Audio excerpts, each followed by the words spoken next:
Hey, welcome back to another episode of Let's Play Dead in Vinland, the Marital Bliss edition. That's right, I am living the life of marital bliss, the likes of which the world has. People often come up to me, they say, Roman, I'm looking to absolutely murder any free time that I have to devote to any level of self-interest or creative pursuit. I just want to wipe that. Oh, and while you're at it, while you're wiping out that free time, could you actually also slowly sap away any ambition or drive or even just basic interest that I once had in those pursuits? What's the best way to go about? Get married, I say. Get married, and all your wildest dreams will come true. I'm kidding, of course. It's a way of I'm happy with. I mean, my wife is lovely. Everything is wonderful. It's an over the top sort of jest way of explaining why I've been gone so long. It's hard. It's hard to manage time when you have a small family or a large family or a healthily sized family of your choice, and of course a spouse or significant other or whatever you want to call that person who snores beside you in bed. Yeah, so it's just a way of joking. Now that I've stayed on script, my wife will slowly uncock the gun from behind my head and we can proceed here. Yeah, so my wife was off work for about 2 weeks. And of course, this being a new, I don't even remember where I left everything, let alone where I left the game. Like, I can slowly click through scenes here and maybe keep your attention, but probably not. You've probably all fled for the hills. The few of you who had remained to watch. Yeah, that new house, right? You know that, 100 feet away. And we've made some pretty good progress through here. Somebody had been playing my game behind my back. This game's a cheat. You've been seeing other players, other gamers. And I hope it's not too echoey in here because I'm in a new room in the new house. And it feels so echoey, like I'm in an echo chamber of echo-ness. And I bought some padding, matte foam type things to put on the wall. I just haven't done that yet. And it feels very tinny and hollow, so I apologize if that comes through in the recording. Let's check out these several scrolls here. You discover many parchments that look to be abandoned. That's an interesting finding. You weren't expecting this. You wonder who could have left them here, and more importantly, why? So yeah, so my wife was off for 2 weeks, which means, you know, she's around 24/7 during that time, which means there's no time for recording. Again, as copacetic and as pleasant as we are together, there are some things that I just want to do as an unwinding sort of separate personal pursuit, right? It's a personal interest, this recording and video game type related PC stuff, and so I feel uneasy if there's anybody around, especially my wife, who'd be like, "What are you doing? What's that? Huh? How long have you been doing that? What do you? No. That's not the way this conversation is going. The way this conversation is going is I'm going to sit and I'm going to do my thing. I'm going to enjoy it, and we're just not going to talk about it." Strange as that might sound, I'm weird that way. I find like when you overtalk things and just go nuts on stuff like that and just flesh out it loses the mystery, the mystique. A lot of my interest and drive in these things just quickly evaporates when I'm forced to justify every aspect of it or explain it. No, I'm not interested in that. I want to do the thing and appreciate that. That's what makes it special. It's just for me. I'm the only one who sees what I'm seeing and is doing what I'm doing. I don't need to go and chatter about that incessantly. You carefully observe the parchments and you notice there are some writings on each one of them. However, you can't figure out what's written. The text was written in a foreign language you can't decipher. Ancient knowledge Come on, Moira, my girl. You study the parchments for a few hours, so much so you don't realize how late it is, and you're starving to death. But at least you manage to understand the general meaning of the text. The parchments are used to carry out several rituals to receive numerous rewards. Okay. Perform the ritual. Doi. Brother Angelo. I'm surprised I remember the names. From what you've understood from the parchments, you can carry out several rituals. There are 3 main ones. Which one do you want to execute? Now, is this just going to give wisdom? As you carry out the ritual, a great wisdom surrounds and penetrates you.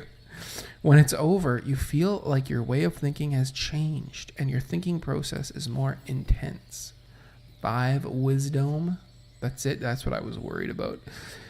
Well.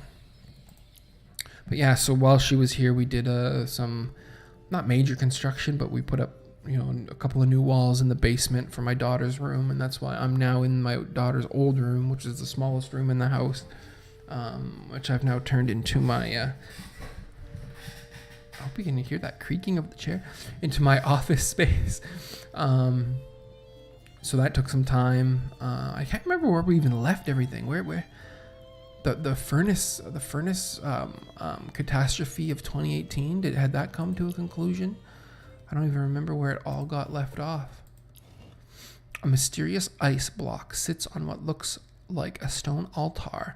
You're wondering how it is not completely melted already, considering the temperature. Getting near, your breath becomes visible and you start to shiver.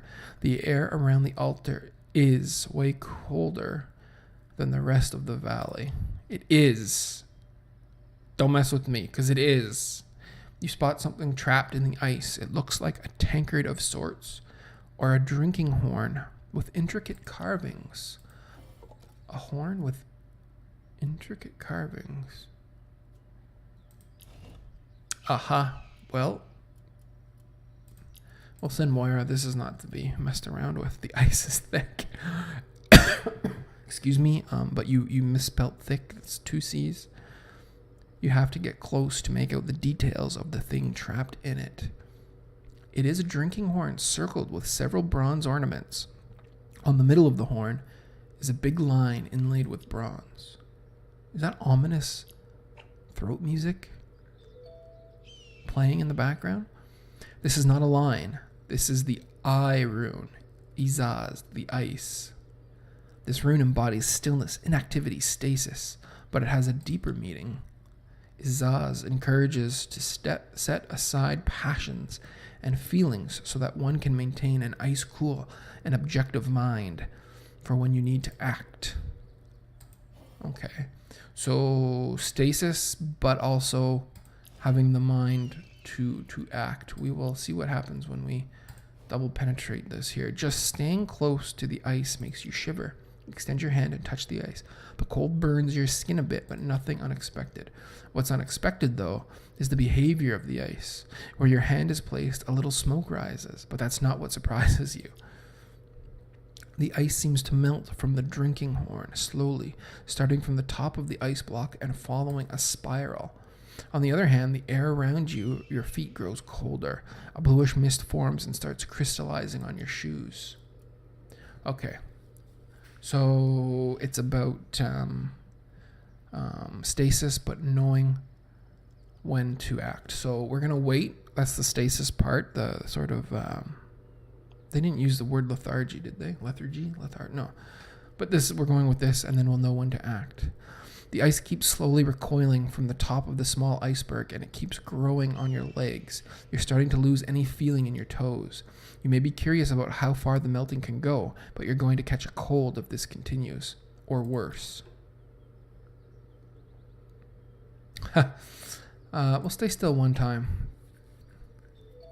I wonder if we have to stay still through the whole thing. It takes a great deal of willpower, but you bear with the cold growing on your lower half. You keep your hand on the ice. It keeps progressing slowly but surely. You're now trapped in ice up to your hips, and you're starting to have a runny nose. But on a good note, part of the drinking horn is revealed. You could grab it and try to extract it from the ice. Stay still. It takes a great deal of willpower, but you bear with the cold growing on your body. You keep your hand on the ice. It keeps progressing slowly but surely. You're now trapped in ice up to your bust, and you're all shivering numb from the cold. However, your patience has paid off. The horn is completely freed from its ice coffin, ready for the taking. It takes some efforts to move your arms, but you grab the horn. It strangely feels warm in your hands.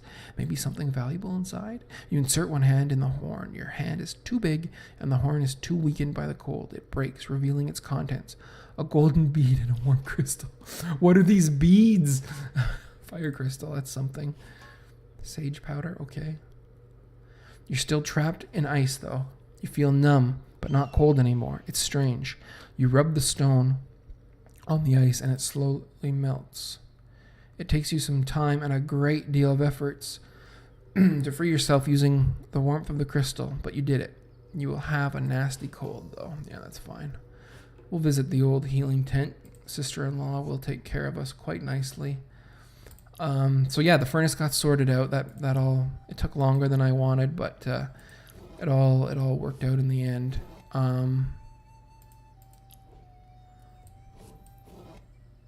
There was 3 wires, and my fearless furnace installer guy was only familiar with 2 wire installations. So I had to go in the manual and say, hey, look, that thing that it exactly says for this is for this case. Is that maybe what we need in this case? He's like, yeah, probably. So we ordered that part from his supplier. It took longer. Oh, my supplier is sick today. Well, the world needs to continue to turn, so I would hope that there's some way for progress to be made. It took about a week to get that in, and then he came over, and you know, you don't... Again, I'm an easygoing guy. I give people the benefit of the doubt. He's just out there trying to make a living. I get it. He was nice about it. Reliable in the sense that when he said he was going to come over, he came over, and you know, he was a good guy, and I nothing against him. But it's like, if you want to not instill confidence in me, don't say what he said. He came over and he said, oh, here's the piece. And he's like, it looks fake. And it's like, he's like, it's so cheap and flimsy feeling. And he shows it to me, and it's just this cheap piece of plastic. I'm like, how much? I don't know voltage. I'm not an electrician, but all that power surging through those wires to power that furnace to heat my home. And you got this chintzy little, and I'm like, oh no. Then he starts just kind of like miming placement of it, if that makes any sense. Like, he's holding it in his hand. He's just kind of, you can't see what I'm doing right now, but I'm like, sort of like sporadically jerking my hand forward, because that's like, he was like, does it go here? Does it go here? And he's just like miming different placements for it. I'm like, this is how I heat my, and it's winter at this point. It's early winter when he's over here, sometime in November. And yeah, I mean, it had been snowing and was cold by then. And he's just like, oh yeah, well, how do you think this goes? And oh, he got it in, and everything is working, and that's all I care about. When I push the button, the heat comes out, and that's all I can hope for. How's our food situation? This is like a catch-up episode. It's like, hey, how you doing, guys? You know, I'm okay. I'm still alive. It was just a brief period of marital bliss that kept me away from you. But of course, I'm sure you know that that can't last forever. Do we have any sheeps? No, we slaughtered all our sheep. Okay, that's fine. 60, sure. We've got water, we've got food, we've got 1 interval. People are doing all kinds of stuff. You're fetching. Is that what we want you to do, is fetch? We got 10 bones. Do we want you for buffs? I seem to remember the last one we buffed ourselves out and ended up like ridiculously handling. We got 1 day, 7 day. We got lots of days left on that stuff. 3 days, 1 day on Battle Dog. Okay. And Nut, I assume, was our third. Yeah, 1 day left on Battle Dog. For you as well. Okay. You're alright, but there was something we needed. It's a wound. Where's the sickness one?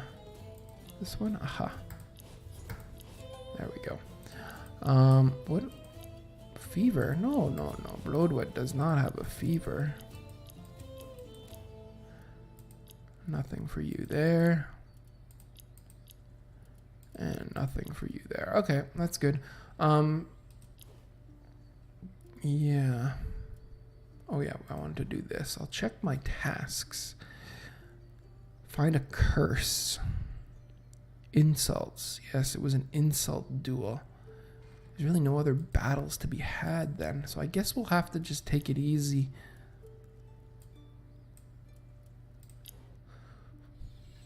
Yeah, we went in there at one point already. Curses. Is this the one that was cursed? No, it's a rotten bullhead. I think this is the naked lady we need to avoid.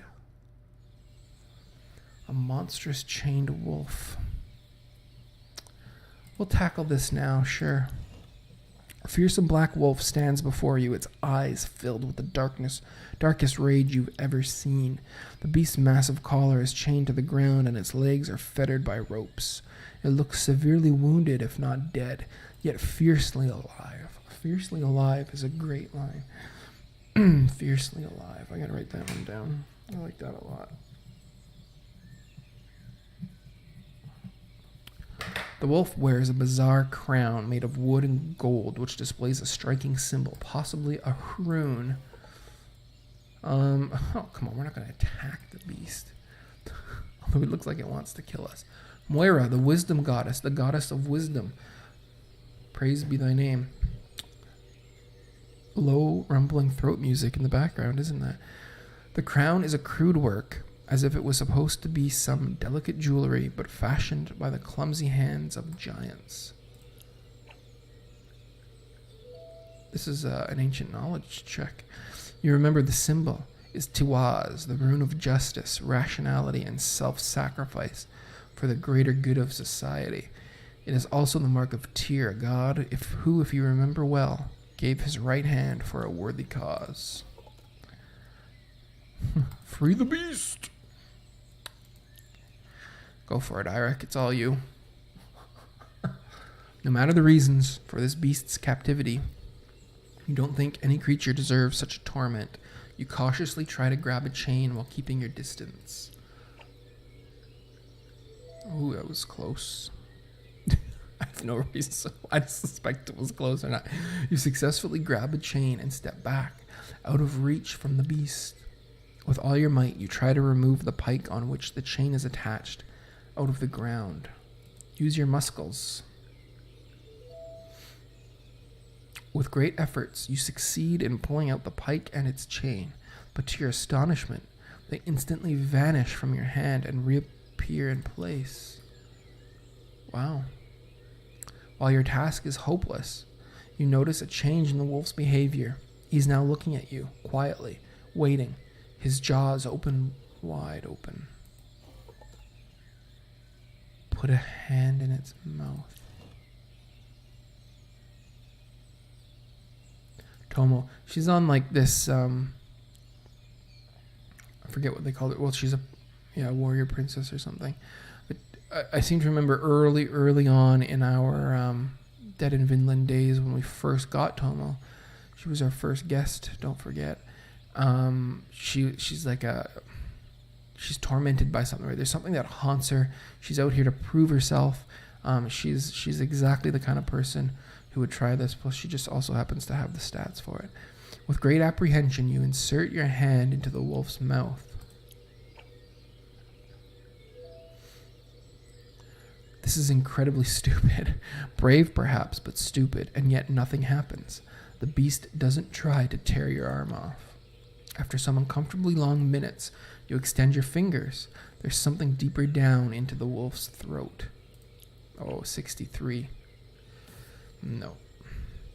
It's too much for you. You remove your hand as fast as possible. Too fast, you think, when you graze your arm against the wolf's teeth. Can we try that again? If we were... Let's take care of some of her injury and then see if that helps with her agility at all. So her agility at the moment is effectively 72. If we use an item to recover some injury...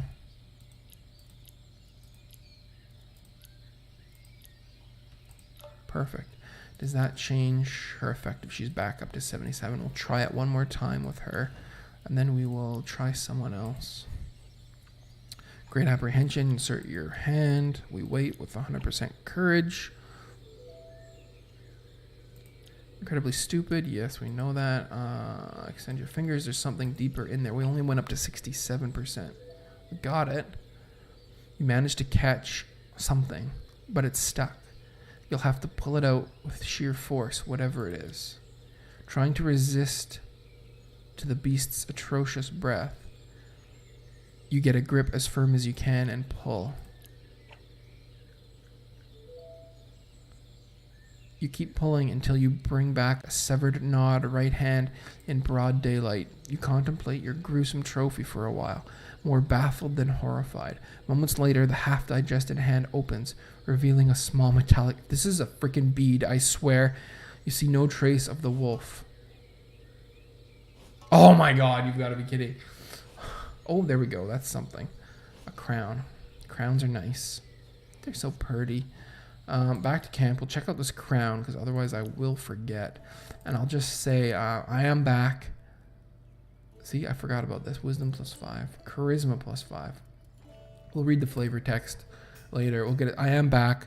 Daily Vinlands. I've still got to come up with something to replace and add. I've got time coming out the wazoo here at the moment. And I'm looking for a game. I mean, the Steam sale is on right now. The fall sale or whatever they call it. Winter sale.